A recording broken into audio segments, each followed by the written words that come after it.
right. Hello, everyone, and happy Thursday. I hope everyone is having a great day today, great church year day. Thank you so much for joining me for the third year that I've done the Catholic Teacher Summer Series.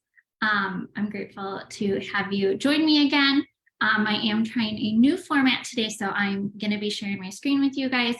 So currently I can't see questions or comments, but when this is over, I will go in and answer any questions and share links with you guys and everything. So this week, we're going to be talking about 3 different weekly religion activities that you can do with your students to supplement your religion curriculum. So I'm going to go ahead and dive in and share my screen with all of you, and then we'll get started.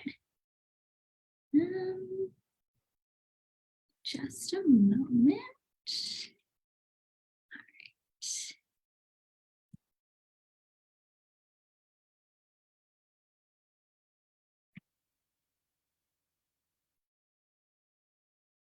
All right, I think we're good. So, like I said, today I'm going to be talking about weekly religion activities that you can use to supplement your curriculum.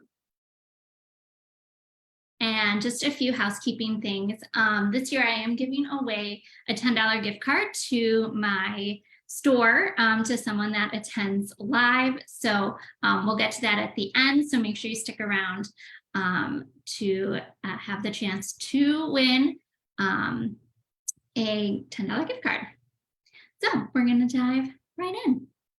All right, my first suggestion of ways to supplement your religion curriculum is by using prayer partners. This is something that I started in my classroom a couple years ago and has turned into a very meaningful weekly activity for my students. And it started by just using questions from our religion curriculum that kind of sparked students' interest. And since then, I've created my own cards that they use weekly. So I'm not sure if you can see me on this, but I have some cards. I'll show these again at the end that I keep in one of the little photo cases. And then I laminate them, and then the kids can pick each week what card they want to do with their prayer partner. So I have sets for ordinary time, Advent, and Lent. And then there's a simple guide, which I'm going to show you in a moment. And there's the question. And then I always talk about it being a safe space for my students. So, just making sure that we're not sharing other people's stories that we shouldn't. And then anytime a student, perhaps talks about wanting to hurt themselves or someone else, or some more serious topics, I always ask the students to check in with me about those. And so we just make it a really safe place for them to be. And I do encourage you to be somewhat strategic in who you're placing them with for prayer partners. So, we all know that as teachers. So this is what the prayer partners look like.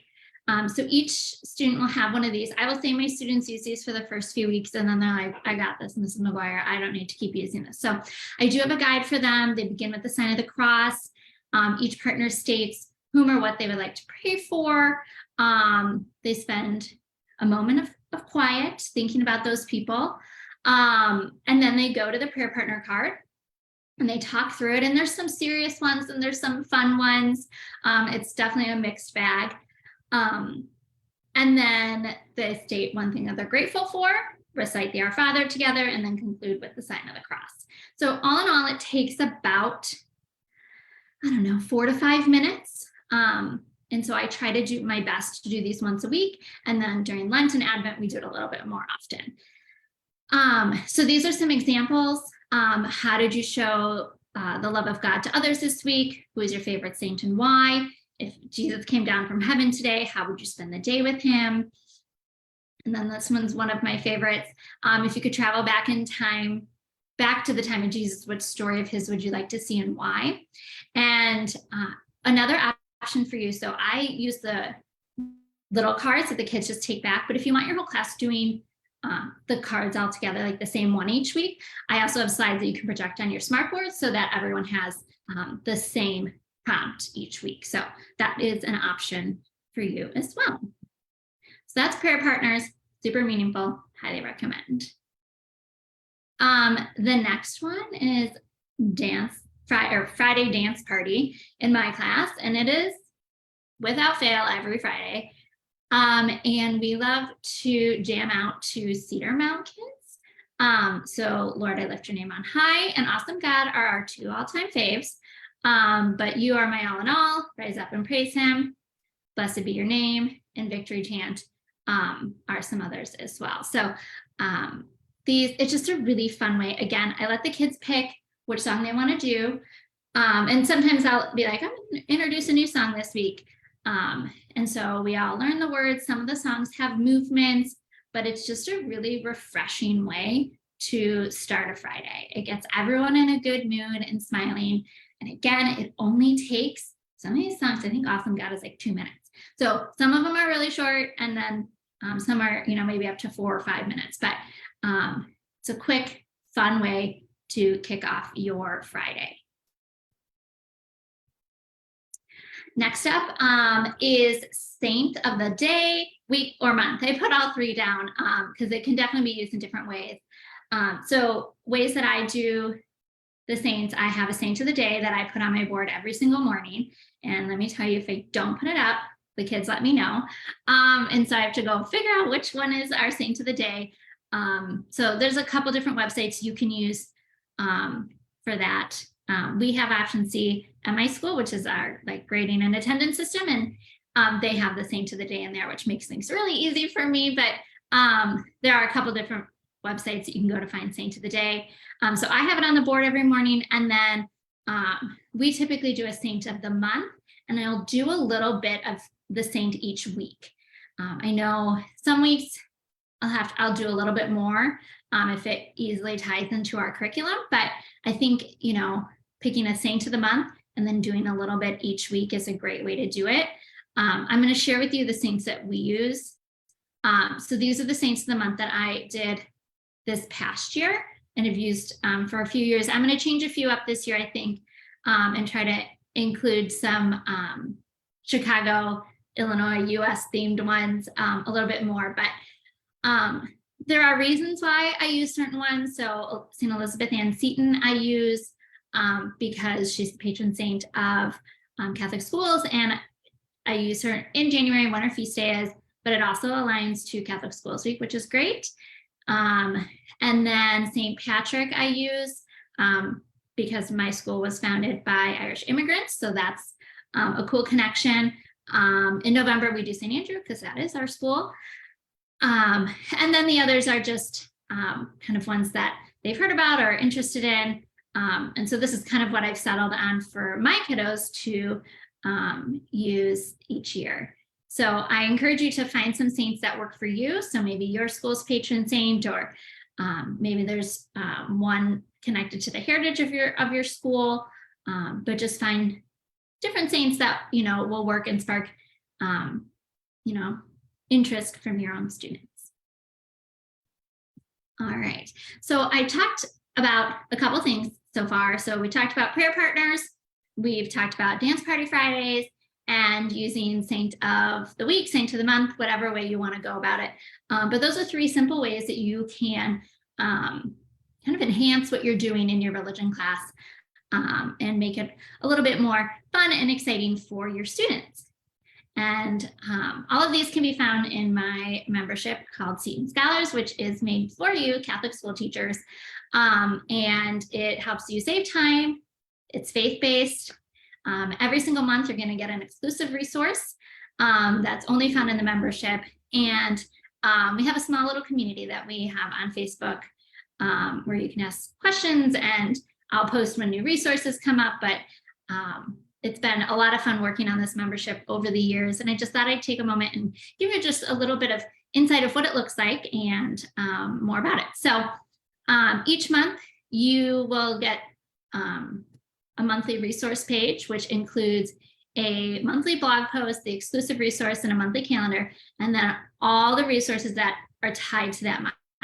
So whether it's prayer services, saints, faith formation, holy days, the exclusives are on there.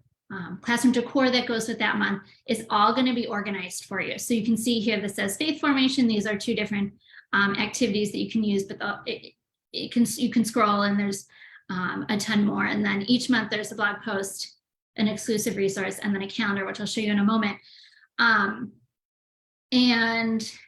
These are all, you can have them for, like, they're already up there for the full year. I just update them every year. And so there's new stuff on there, and the blog post gets refreshed every year.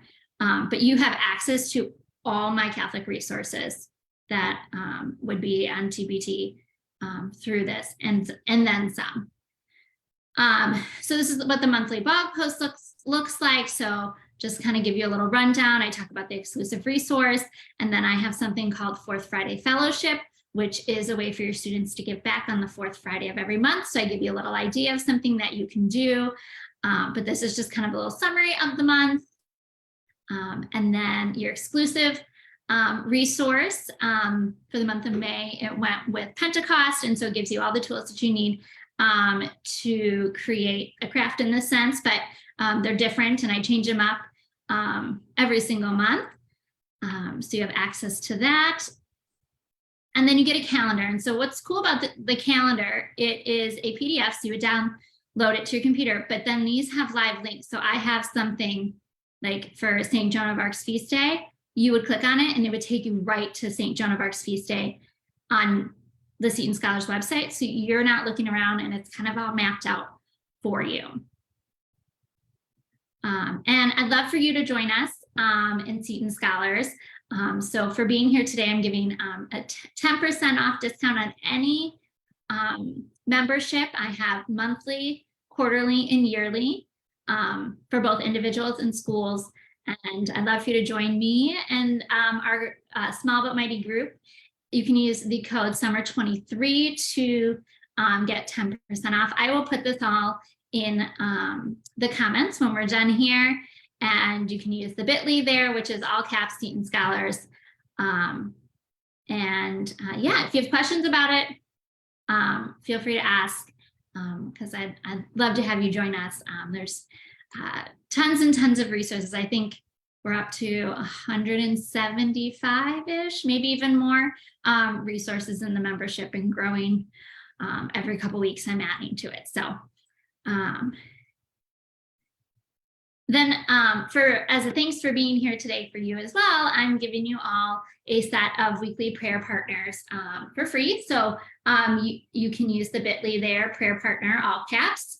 And it gives you the template, and it gives you, I believe there's 8 prayer cards, or like prayer partner prompts that you can have. And it's a great way to kind of kickstart the school year for your kids. If you're going to do it weekly, that gives you 2 months. That gets you all through September and October with your kids. So you can grab that for free. Again, I'll pop it in the comments for you.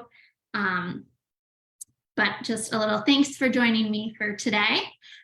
And then it's time to give away a free $10 gift card for joining me today. So all I need you to do is comment with your favorite ice cream flavor, or ice cream treat. I know not everyone's an ice cream person. Favorite summer treat in the comments. And then when this is done, I will hop on and see who has entered, and I will connect with you and make sure that you get your $10 gift card. So thank you so much for being here. I really appreciate you guys joining today, and I hope that you'll join next week. Next week, I'm going to talk about why you need to use collaborative posters in your religion class. It's something that I've been using with my students for the past 2 years and have absolutely loved. So I'm going to share a little bit more about collaborative posters and how to use them in your religion class next week. So hope to see you on June 29th at 10 a.m. Thanks so much, and have a wonderful Thursday.